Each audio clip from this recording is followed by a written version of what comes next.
para kanca baden raskeun hanca dongeng nuka tunda carios nyambung judulna Panji Wanara. Ieu dongeng para mitra karangan Koswara ayeuna nincak bagian ka-18.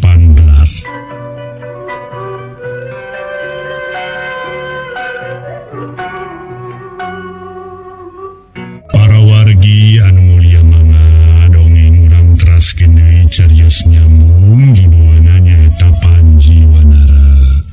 Ieu dongeng para mitra karangan Koswara ayeuna teh nincak bagian ka-18. Mangga urang teraskeun harita monyet kajajaden teh para wargi bade dicanaku Patih Winata. Nyata bade cenah dibuang ka hiji leuweung kitu para wargi.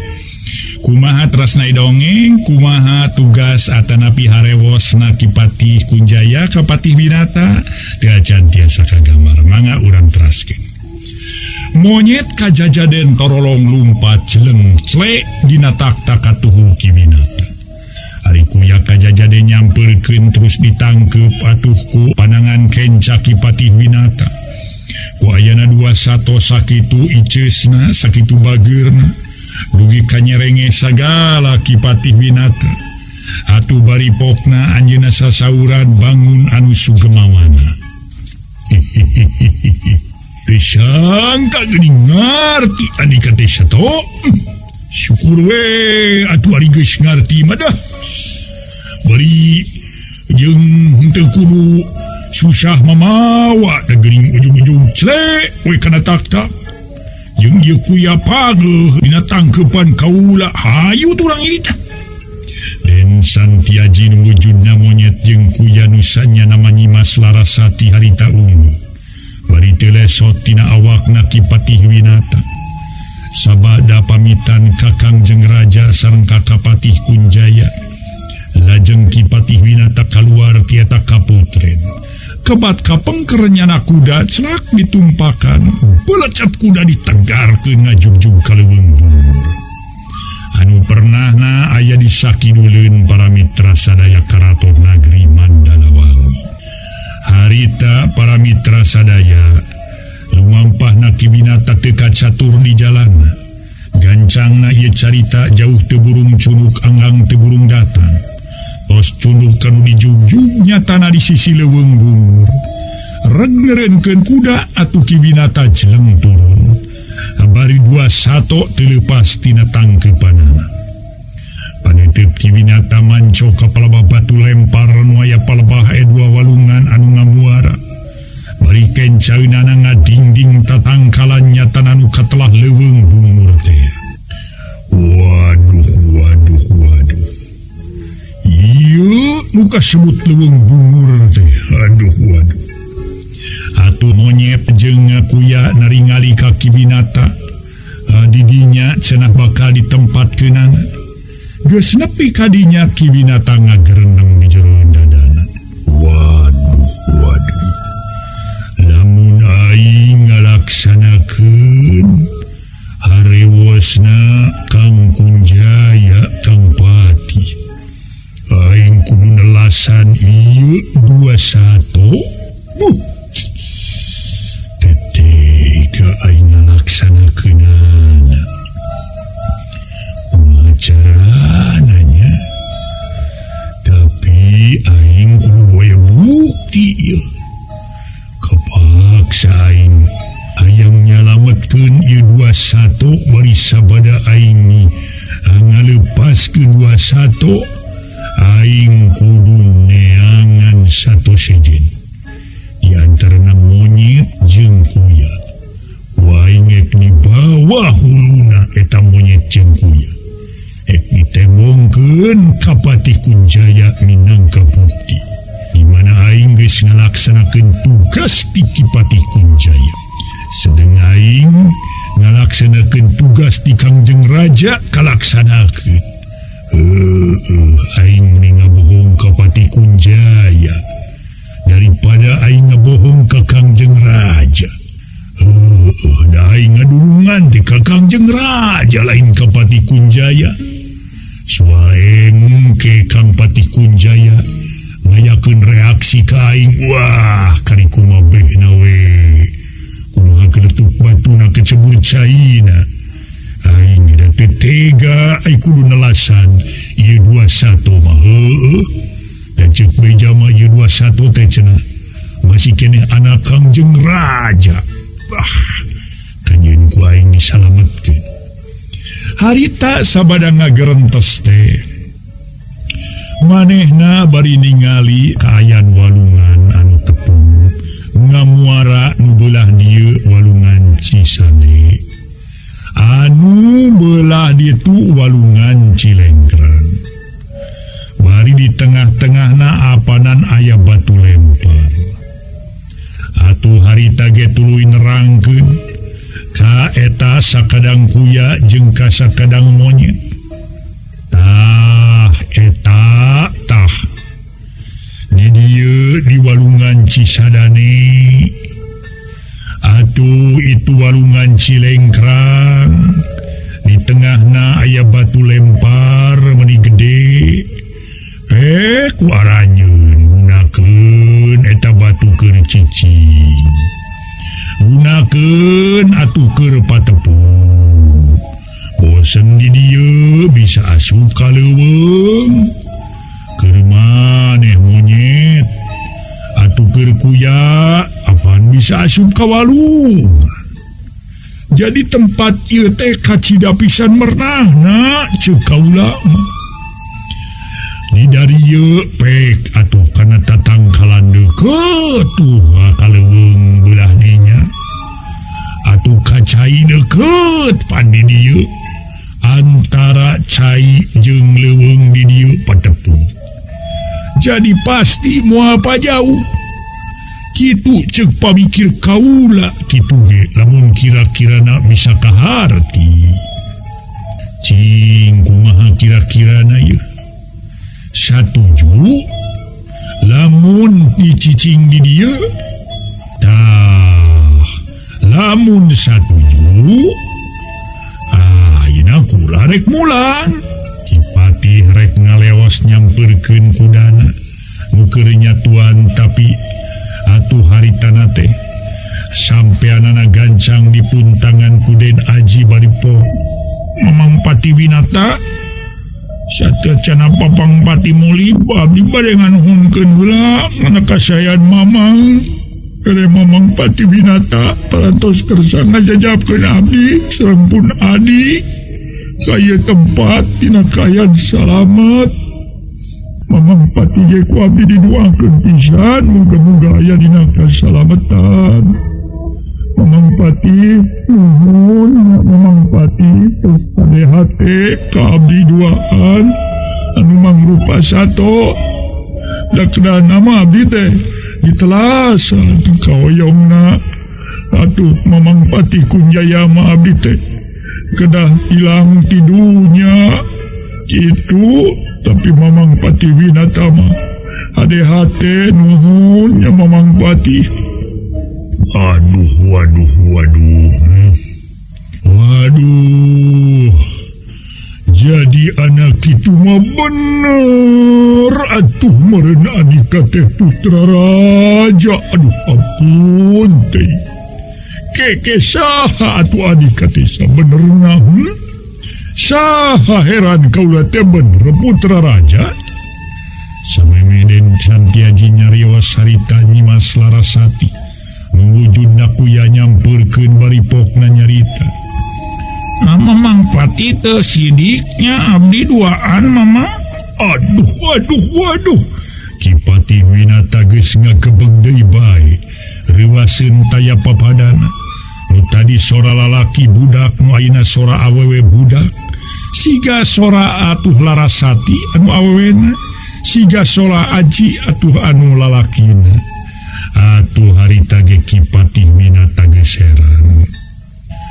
Ke memang kaula teh ngarasa heran atuh.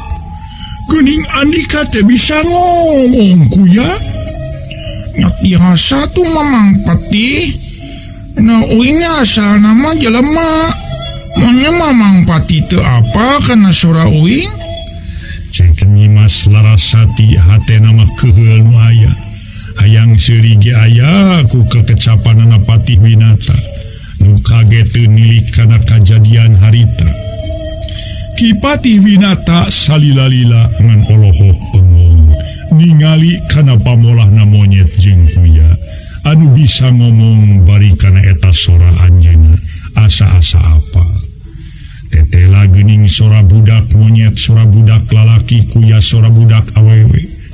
Najan ari sangkaan mah aya tapi dah hayang yakin pisan nu matak nanyakeun deui dariana keur. Ngaso heula para wargi sadaya, ngaso heula ngaso.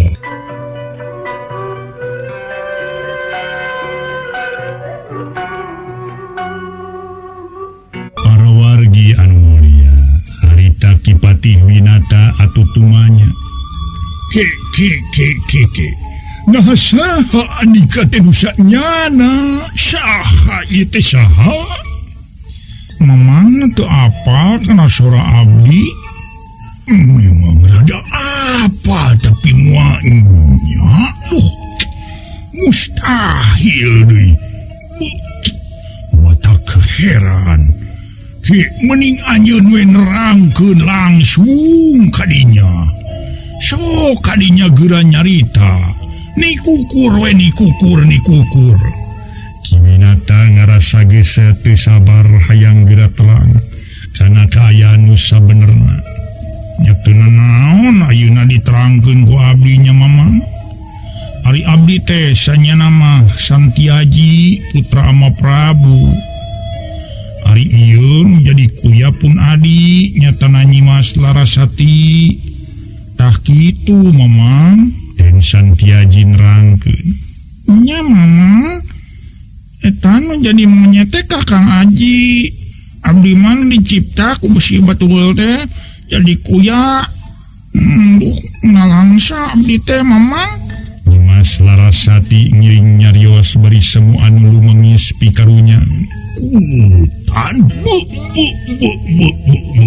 Karunya teuing aduh hampir we. Mamang binasa kahidepuan Raden lantaran aduh. Dewasa kumang dijelaskeun.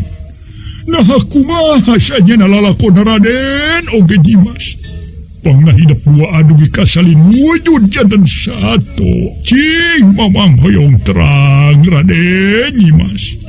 Kiugurannya Mamangnya dangkeun dongengnya Mamang ku abdi bade dicarioskeun ayeuna kene.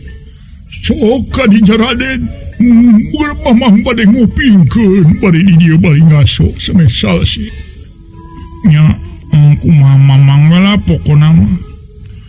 Sing jelas atuh sareng kedak komplit nyaliosna Kang Aji.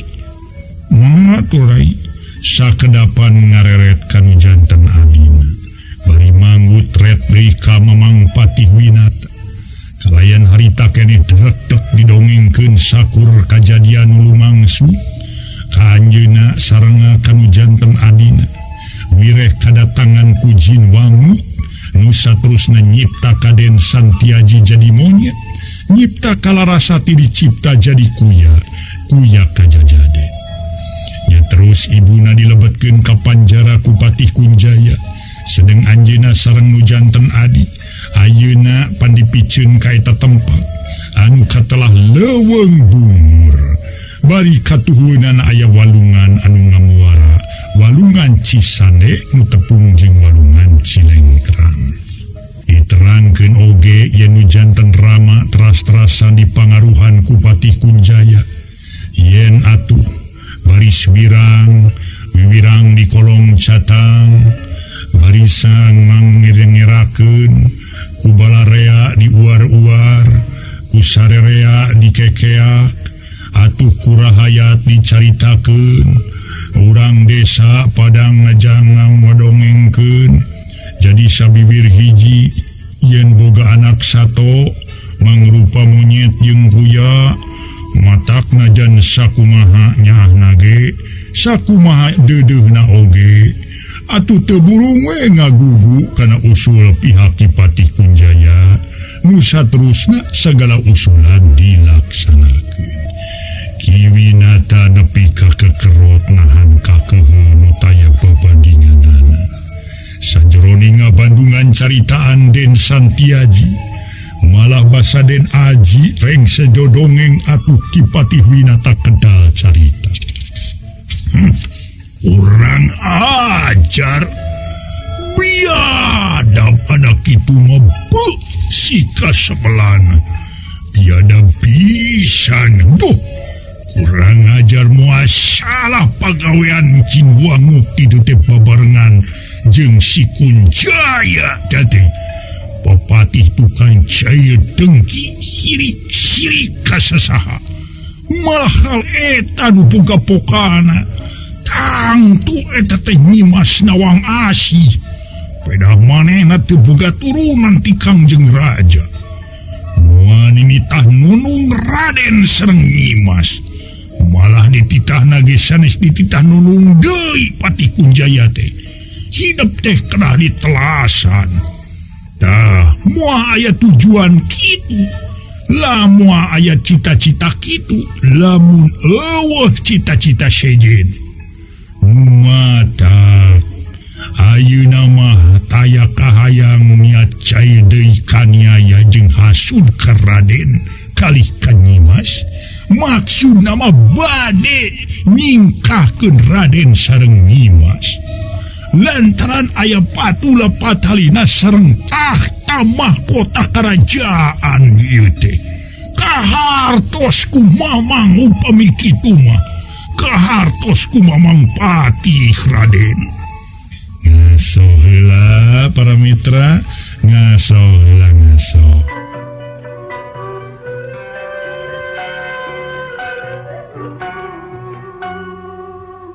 Para mitra sadaya, atuh harita anu disebut monyet cumarita.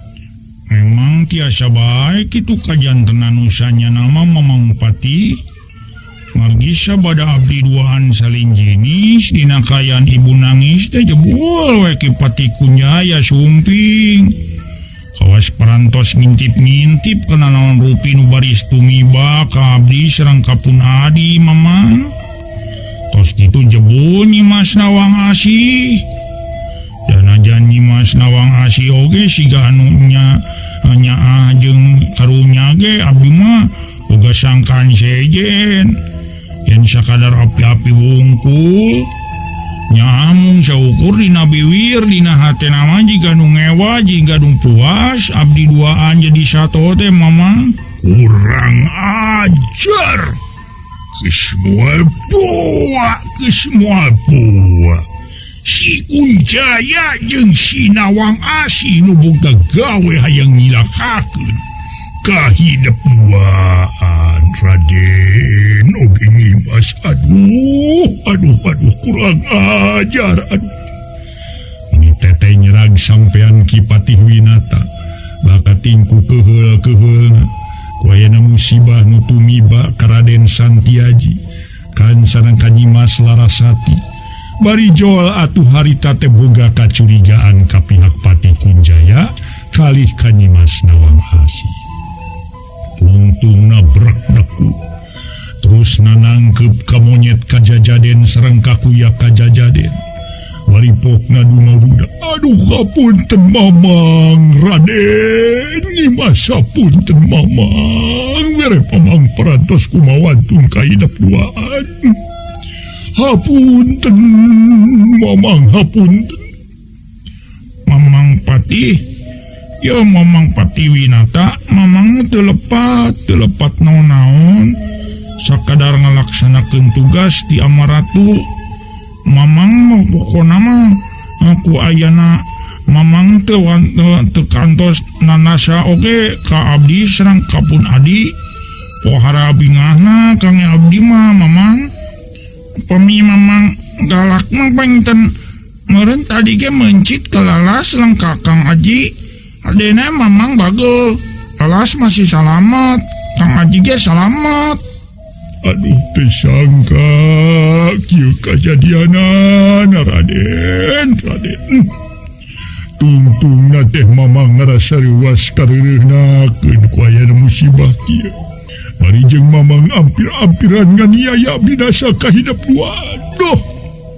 Ki Patih Winata ngusap beungeut sababaraha kali. Bari jeung nya anjeunna ngarasa reuas kareureunnakeun ku ayana ayeuna. Kakara manehna nyaho kana kajadian nu sabenerna. Memang teu kedah saur mamang da sagarupi ge ayeuna mah tos kitu kajantenanana. Ngan mamang asa dosa lantaran mamang teu tiasa melaan nalika aya di kaputren Raden. Sawios katos kajantenanana kitu mamang.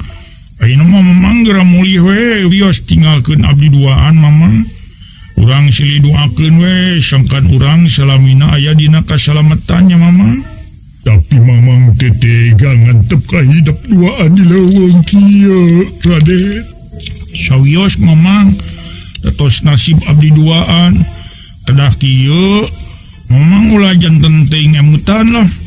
Tos nasib abdi we mamang kedah kieu malih ka amaratu ge ulah diwartoskeun yen mamang uninga kana kaayaan abdi sareng ka ieu kapun adi nu sanyana mamangnya. Mangga geura mulih mamang Patih den santiaji keukeuh miwarang gagancangan mulang kaki Patih Winata supaya ayeuna keneh ngantunkeun eta patempateun. Sawangsuna para mitra sadaya Ki Patih Winata bangun anu bingung. Nete semplek nincak semplak ceuk paribasana. Kitu kumaha kieu kumaha. Rek init manehanana ninggalkeun yen anu duaan teh kaasup kana memang manehana teh anak nu jadi dunungan anak raja. Sedang anak raja kudu ku manehna dibela. Ari manehna cicing we di dinya. Manehna kudu gancang mulang ka nagara. Manehna Ki Patih Winata hulang-hulang tetuduh dipikir. Tapi ketang Raden, najan kumaha mamang tetega ngantep kitu bae ka Raden sareng kande duaan di leuweung kieu. Kumaha mun aya nu ngaganggu aya nu ngaharu biru. Mamang salempang sieun di dieu. Ngan kesieun aya kajadian teu dipihara. Nu miawi ayeuna mah hayu we urang mulang we sareng mamang. Ceuk Patih Winata ngajak balik deui. Harita teh maksud Ki Patih Winata kajeun rek dituna di lembur. Kajeun rek disumputkeun di hiji patempatan nu teu nyaho sasaha. Kitu pamikirna Ki Patih Winata. Malah mah rek dianggap sato piaraan rek diurus di dama-dama. Engke meureun hiji waktu ge bakal balik deui kana asalna. Lantaran anak kitu mah yen dua anak raja teh keuna ku sihir. Kitu pamikirna Ki Patih Winata. Namun ngaso heula para wargi anu mulia, ngaso heula.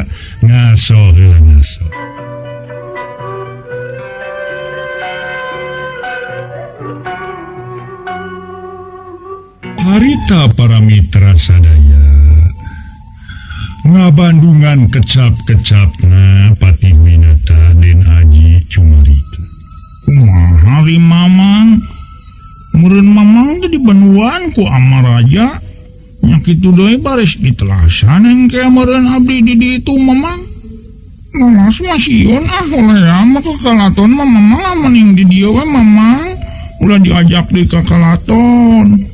Aduh, jadi hidup teh alimulang kaditu. Alim mamang kunaon kaditu ge. Pokona mah malah aya hartina malah mah bisa wae langkung parna engke aji dikaniaya di ditu pada mudag-mudag mah. Malahan mah sieun we. Ni gila ginggi apeun upami emut ka Amaraja. Maestuning taya pisan ka anya ahna. Taya pisan kabelana ka abdi mamang. Dia batan melaan kanu jadi anak. Kun kaji nurut kana kahayang Ki Patih Kunjaya pan Amaraja teh jiga nusa ilon we jeung nawang asih yakin jahat jeung deleka ka sesama mamang. Waduh, tobat, Raden, tobat. Nguping kasauran Raden sapertos kitu. Hancur hate mamang teh Raden. Tobat, ampun teh tobat. Ayeuna mah kumaha upami mulih ka nagara tapi ulah ka karaton. Menih ngiring we di mamang. Lah lega, Raden. Ali mamang lantaran aja nyumput gengke baris katohian baris kanyahuan ku ama atuh sareng ibu nawang asih katuy ku Patih Kunjaya mawi mangawe lah mamang mah geura mulih geura tinggalkeun abdi sareng nyilaras di dieu mamang. Mangga atuh mamang baris wangsul ari keukeuh kitu mah kapalai Raden. Ngan sateuacan wangsul mamang bade ngadamel heula tempat kangge panyalindungan Raden Sernet.